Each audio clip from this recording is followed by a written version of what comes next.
Rhapsody of realities April 7, 2025. വചനം പ്രമാണിക്കുന്നതിൽ ഉള്ള അനുഗ്രഹം.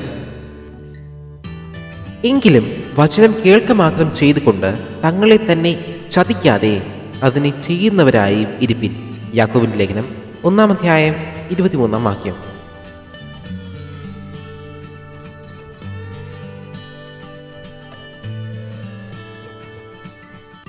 ദൈവത്തിൻ്റെ അനുഗ്രഹം വെളിപ്പെടുന്നത് ദൈവവചനം അനുസരിച്ച് അത് പ്രമാണിക്കുമ്പോഴാണ്.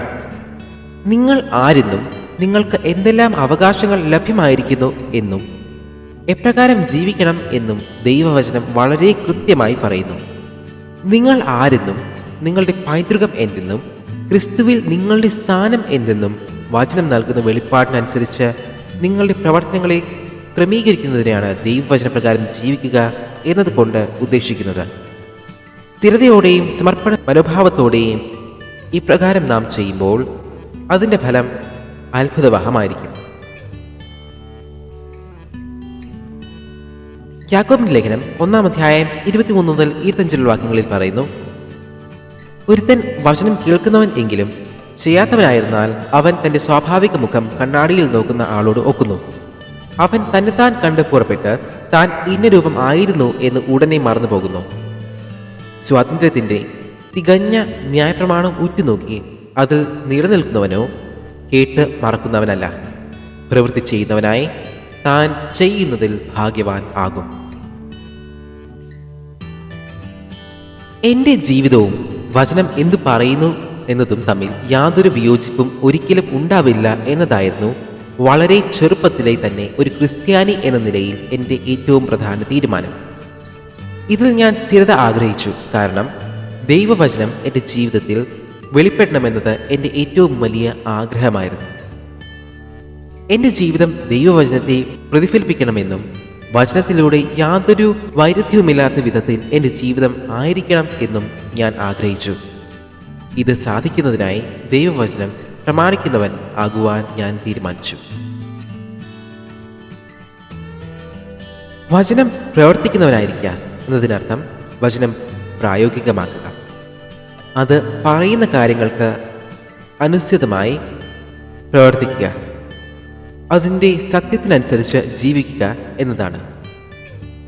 ക്രിസ്ത്യാനിത്വത്തിൽ ദൈവകൽപ്പനകൾ അനുസരിക്കുക എന്നത് മാത്രമല്ല, വചനം പ്രാവർത്തികമാക്കുകയും വേണം.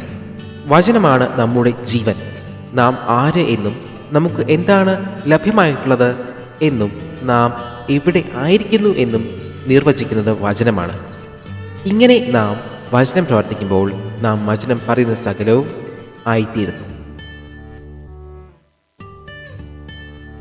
നാം വചനത്തിൽ വായിച്ചതുപോലെ വചനം പ്രവർത്തിക്കാത്തവൻ കണ്ണാടിയിൽ നോക്കി തിരിയുന്ന ഉടൻ തന്നെ തൻ്റെ മുഖം മറന്ന് പോകുന്ന ഒരുവനോട് തുല്യൻ അത്രേ. വചനം പ്രമാണിക്കുന്നവൻ ആകുവാൻ വചനം നിങ്ങളെക്കുറിച്ച് എന്ത് പറയുന്നു എന്നുള്ളത് എല്ലായ്പ്പോഴും ഓർക്കുകയും അപ്രകാരം പ്രവർത്തിക്കുകയും വേണം. അതിനാൽ ദൈവവചനം പ്രമാണിക്കുന്നവൻ ആകുവാൻ നിങ്ങളെ തന്നെ സമർപ്പിക്കാം. വചനം എന്ത് പറയുന്നു അത് തന്നെ നിങ്ങൾക്ക് വേണ്ടി അത് ഉളവാകും. പ്രാർത്ഥിക്കാം, പ്രഖ്യാപിക്കാം.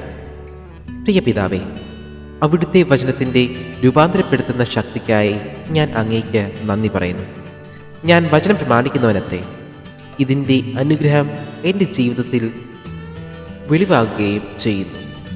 അവിടുത്തെ വചനത്തിൻ്റെ പ്രകാശത്തിൽ നടക്കുവാൻ അവിടുന്ന് നൽകിയിരിക്കുന്ന കൃപയ്ക്കായും ജ്ഞാനത്തിനായും നന്ദി.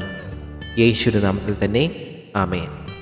തുടർ പഠനത്തിന് മത്തായിയുടെ സുവിശേഷം 7-ാം 24-27 വാക്യങ്ങൾ, ലൂക്കോസിന്റെ സുവിശേഷം 11-ാം 28 വാക്യം, യോഹന്നാൻ സുവിശേഷം 13-ാം 17 വാക്യം.